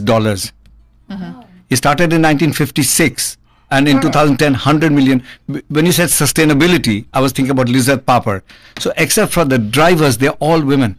And I really admire this. It's called Shri Mahila Greh Udyog Lizzat Papad. You just type Lijjet, Lijjat, as Indians would say, Lijjat for Lizzat, Papad, P-A-P-A-D. And it's just amazing how people coming together. Have a look at this site sometime. It's just amazing how 80 rupees, it's all in black and white, and semi-literate women in Gujarat. So that is the power of networking. No, that's what I say. It always starts from a small project. When we are talking about grassroots organization. But the thing is, if you do not use your skills to network and sustain your efforts, you will die. 2 years time, 5 years time, the funding will dry, and because you have not already planned how you're going to move forward into the next phase of the project, you will always end up as something. Oh, yeah, they did something, but we don't know. But you know, every group. That's why we are going to get networking with Gateshead Muslim Society. On the Brilliant. On the 3rd, isn't it? It's, the date Most is likely not, it is first week of second week of December. In The date is not Gateshead. decided This is the Gateshead Muslim Society, but it's part of Gateshead Visible Ethnic Minorities, which is also part of Vic and Gem Arts and all. See, Gateshead has something even more special than Newcastle. I really must take my hat off to Yunus Malik and people, and Bahal Singh and Ashok and all those people. They're amazing, you know. They're a beautiful diamond. Their civic center is apparently more supportive. They say this. Yes. That their civic center continues to find the money pot for them to carry on. Of all the mayors who's supporting us, Alex Geddes. Alex Geddes of Gateshead. Yeah. I mean, they may have the angel, but they've got other nice things as well. Yeah, So he's coming to our events as well. yes. And hopefully it will be a nice and good experience. We're trying for to us do a promote networking before Christmas. Yes. And Gateshead Muslim Society were key with World Peace Day last year. Really? Yes. Okay. We must have. How do you pronounce his name? Yunus Malik. In fact, he was the one who insisted I contact Doc Anand and get on the show. Wow. He's Thank you. the man to blame.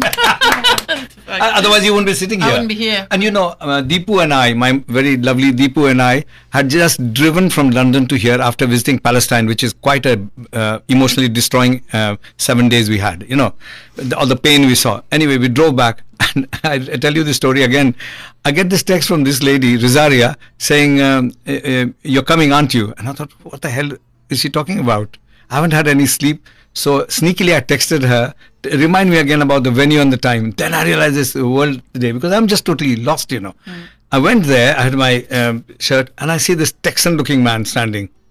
So I just said, are you from Texas? He said, no, I'm Alan Robson. I said, not the Alan Robson. He said, yes. So just see how things flow. Then Alan Robson comes to the studio. Then Ali and I went to Alan Robson.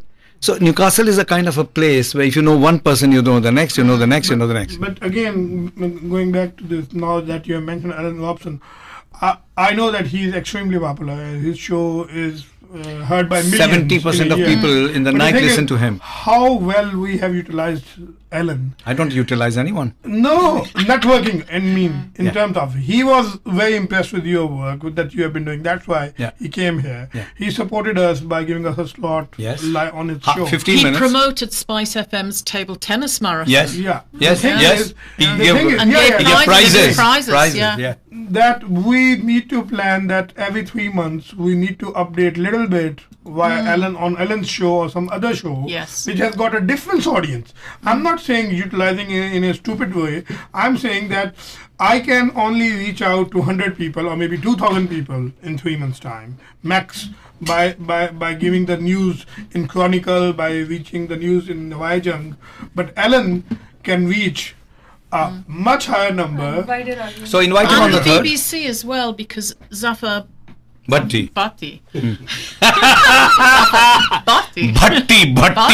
Bhatti, yes. He was on every local radio show, and they're actively promoting Spice FM. And let's do it. So let's do it. The BBC has one of its job is to encourage community radio. Yes. Ha ha ha. They've never done it. So we should go to them and say, Let it us is part of the job. We need to ask. Okay. We'll take 3 projects with us and 1 representative from SPICE. Go to BBC, tell them you are from taxpayers' money. Yeah. Return it Yeah. in the form of promoting the what we are project. basically saying is Who reach are out. based in community, who are being promoted by community activists, free of charge, Yes. mostly volunteerism, isn't Yes. it? And then support us by promoting this audioly, visual way. Put us in the ITV as well, if you could. Recommend us to some other people. Because, positive news should be shared. Yeah, Exactly. why not? And that is what I'm planning on. I'm going to give a plug for my new show this Sunday, which starts 4 till 5 on the 29th of, what month are we in? November, called Creating Peace. And this is a show where I want to focus on law of attraction, having rampages of appreciation. So I hope you will join me. So 4 to 5, starting 4 to this 5. Sunday, Sunday. is Creating Peace by Rosaria Langley. Pa pa pa pam pa pa pa pa pa pa pa pa. And we should encourage it. And if you tell Sandeep, you should make a kind of a advert. I am here 5 days a week. I don't need an advert. I am the advert. Yeah. But if you're doing one show for 1 hour and a new thing, it could be one of those purple adverts. Yes. Okay. All right. So I think we have really run out of steam. I have no more ideas to say. So shall we close down, or any last comments? Anyone? I think Glenn, you have said very little, though very powerful. But maybe you Glenn should. can say a prayer on success of all the projects. No, Glenn, what do you think? Come closer to the mic. Yeah. Yeah, I mean, my whole idea, Don't touch the mic. which encompasses everything, is that people in this world do not understand how it works. The laws which govern everything, from the smallest to the vast cosmos to the whole creation.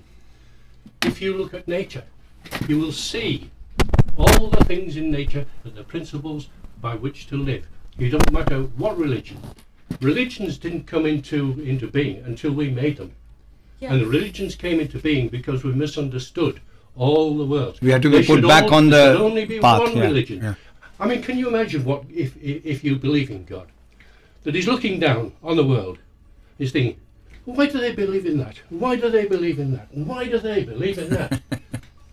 He's created the world, so like an artist, His word is Perfect. in the beginning was the word. So the word made everything. Now, if you look at a painter, at his creation, you can understand the thinking behind it, the principles behind it, if you look at it close enough. So if you you're admire a driving- painter and understand him, you can go through his workings of the mind and spirit. Yeah. If you're driving a car, you've got to know the rules of the road, otherwise you hurt people and you hurt yourself. It's exactly the same with everything. You don't need any great intellect to understand the rules of nature. As I said before in this program, a caveman can understand the principles by which we should live. Perhaps they'll understand it more. Yeah, exactly. In the primitive Have tribes the were much more intellectual peaceful. culture Yes. in order to understand things. Yes. He says, if I do that, I get hurt. If I don't do that, I don't get hurt. If I do that, things progress. Yes. Yes. And it's so simple that we overlook it because we intellectualize it. On Facebook, there's somebody showed Papua New Guinea and say, who's happier, them or us? He showed a picture of somebody in New York rushing around like that. And the fellow in Papua New Guinea is happy, tappy, lappy, chappy. Yeah. So what you're saying, I totally follow. The trouble is the intellect tends to focus on issues, things, that, the other. If everybody understands the concepts behind it all, if we all can come to that agreement, then What's all the the issue? rest of it falls into place. And as Rosaria It's so often simple. corrects It's me so and simple. pulls me up, saying if you focus on negative, it'll be negative. If you focus on positive, like her show is going to be, then it's going to be all positive. So it's. I personally watched the 9/11 thing for 10 days. I used to do my surgery, come back and watch it. I'm participant. I'm part of the blow up of 9/11 because I gave it importance. Why did I watch it? Because I love violence. We all do. Why should you watch negative things? That's all I'm saying. So we give it energy, as you quite rightly point out. So let's see what your show does, because if you're talking, you know that in Gateshead there's a newspaper called Hexham Courant, which only has positive news in it. Really? Yes, Hexham I haven't Courant, come across Courant, Courant, yes. that. Right. So That there sounds are some interesting. unusual people on the planet. Ali Saab, any last comments? No, my comment is that he is absolutely right. If we humans stop messing around, I think this word, because of its creator's default design, is built in a way that nothing goes in waste, or everything contributes, is meant to contribute positively. Exactly. And that's it, because the contrast shows us what we don't want, but we need to focus on what we do want. Yes. Positive. Ask her what you do want, then complain on what you don't want. Because if you talk about don't want, that becomes true. Yeah. If you don't feed the bird, it'll die. Ali, Nabila Ali, any last comments? Yeah, I would like to say we should celebrate our similarities together and try to feel happy and enjoy life. Yeah, and we should let the other people do the way they want to do their differences, and we shouldn't be judgmental.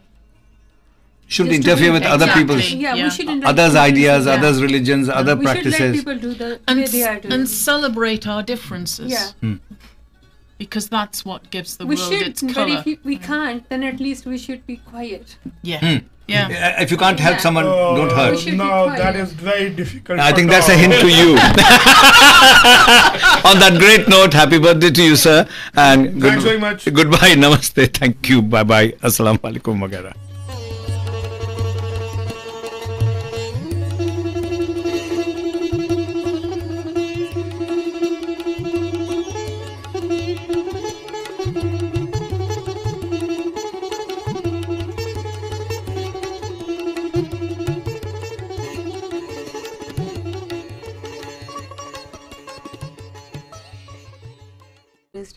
This is what which is being misinterpreted by the terrorist, and they are claiming they are Muslims, but actually it's not like that. How old is your son? My son was 8 years at that time. And he's 9. asking such a fundamental question. Yeah. Exactly. It just shows how children are more sensitive. So anyone says, don't talk about this with children, are silly. Yeah. Because children know it all. Yeah. You can't hide it. They have more insight. And they have more connections on the internet. The time he asked the question, I just realized soon other people are going to ask him, is this what your religion? Is this what you are living for? Is this what It's about. you're claiming that? So you're saying when your son becomes a teenager, his own English friends will say, up till now they've been great friends, they go to each other's house, they eat food together, everything, Christmas, Eid, everything together. But suddenly they say, are you a terrorist? Yeah. And that must be very painful as a mother for you to imagine. Yeah, and I don't want Muslim children to be shy about their religion. I want them to be proud of their religion, because the religion is something, it's not the Islam. Every religion is a good religion and teaches you peace and human values. So I was very upset with the question of my son. So I've been thinking around the clock, and I was just thinking what could be the best way to stop this ideology. How can I do a bit more? So I went to the school and I discussed with the head teacher, and I said, I really want to give awareness to the children. How did the head teacher respond to you? Head teacher was pleasantly surprised to see a woman coming forward and talk about the radicalization. He was not expecting me to. And that to a Muslim woman? Yeah, to a Muslim woman. And he said, are you serious? I said, yeah, I am. He said, you know, it's a very sensitive issue. I said, yes, I know it's a very sensitive issue. That's why I'm here.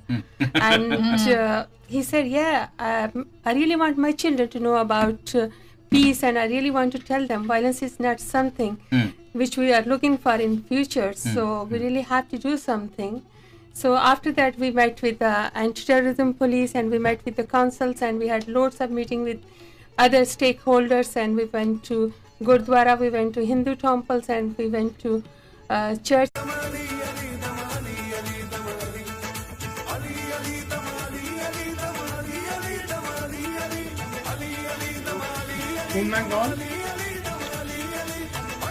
A very good afternoon to you. This song or this Qawwali was so beautiful, I didn't want to interrupt. We have in the studio a lot of people. On my left is co-producer, co-dependent, co-whatever. What are you? It's Rizaria, so better put the mic between us. Change with the weather. Yeah, it changes with the weather. And we also have our regular Glenn Taylor, and we have a slightly irregular Ali Mahmood. Good afternoon to you, sir.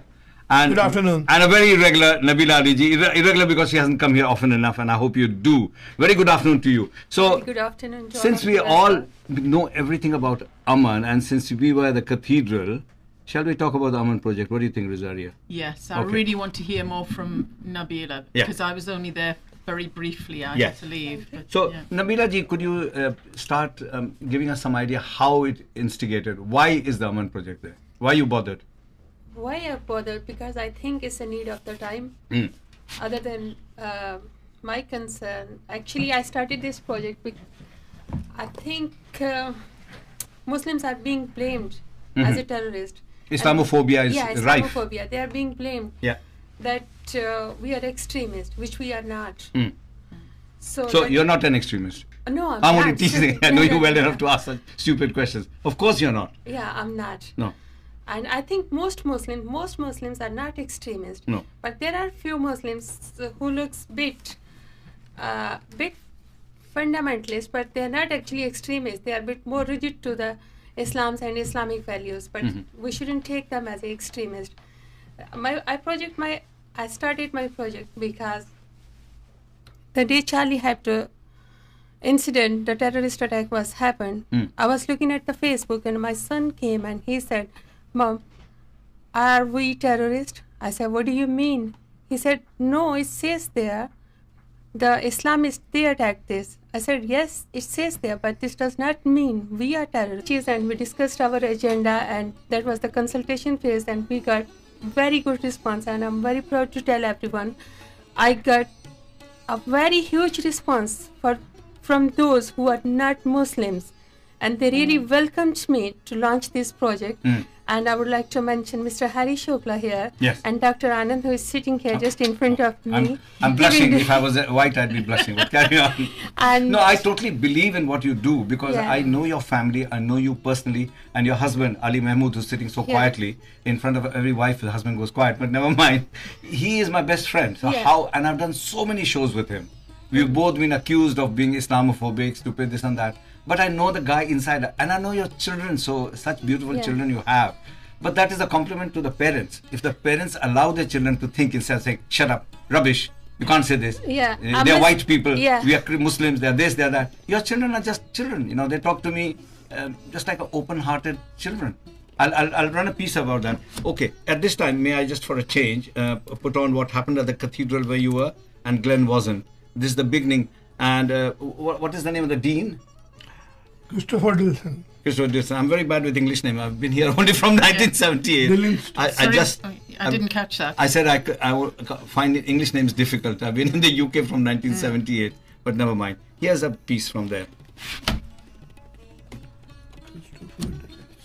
Christopher Dillinston, I believe. Dillinston. Yeah. He is so frank, we all call him Chris. So that's the issue. Yes. He's such a we lovely can't guy. remember the second name. It's definitely close to Dillinston or Dillinston.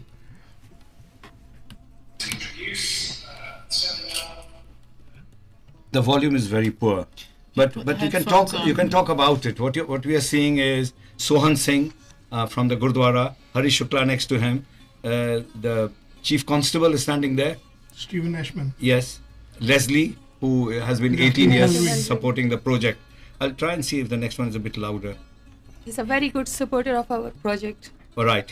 Because I feel this shows how very timely this is. Yes. Because he has seen. What did he say? He had come from a school in Leeds, which I believe is called Hillside.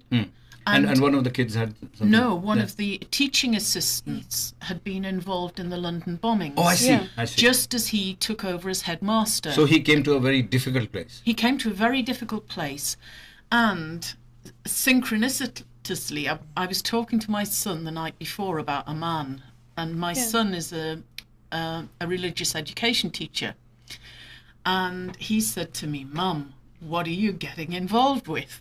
What do you know? These people, what do they know? I think, people coming and they don't know what they're doing." And I said, "These people know what they're doing." And he said to me, "Have they done the PREVENT training?" And I said, "What is that?" And he said, "It's a government training about raising awareness." And here, Patrick said, after the London bombings, he was liaising with the police and they developed the Prevent agenda. Yeah. So I was able to go back to my son and it all fits in together. Okay. And this felt... Okay, does your son ever come to Newcastle? Sometimes he comes. He's cancelled the last twice, but yes, he does. Okay, but he's welcome to Outside the Box show. Right. Because I'd like to ask him, yes, why is there such hesitancy about white people engaging with Muslims? Yeah. No, I think the hesitancy is not coming from the white people engaging with Muslims. It's more about the sensitivity that when the police goes in there with uniforms on and start talking about the Prevent agenda, which has got a lot of negative publicity in the media, and Labour, because they're in the opposition and they are anything Conservative does is not good enough. Yeah, whatever Conservative do has to be bad. Has to be bad. So what it is, when they go into the schools and other places, they face this barrier which is already there, and it's very hard for them to go out and reach the student's mind in an impartial manner. So Prevent training is doing what it was supposed to. Here we have, what's the name of the gentleman? Mr. Sajid, who's the secretary of Eastern Mosque. He was very, very supportive there, and he came to the church after that. Yeah, in the previous picture, Mr. Raja Zafar was there from Elzik Mosque. Who's that smart man in a suit? That's my husband. No name. No, I mean, look on the police inspector's face, the chief constable. There's a lot of support and love there. There is a Jewish rabbi was there. Yes, lighting candles. Yeah. See, lighting candle is a kind of hope for the world, isn't it? In every language, in every religion, lighting a candle. Oh, who's that smart Indian fellow? That's me, I think. Okay. It's more symbolic, like every spirit is a candle. Yes. Yeah. Yes. And some burn more, some burn less. Some spread less light, some spread. Well, when there weren't LEDs and electric bulbs, every village would have a lamp. Yeah. You know. So it is that. Okay. Let's hear Mr. Hari Shukla talking, if it comes out loud and clear. No, the volume is very poor, you know.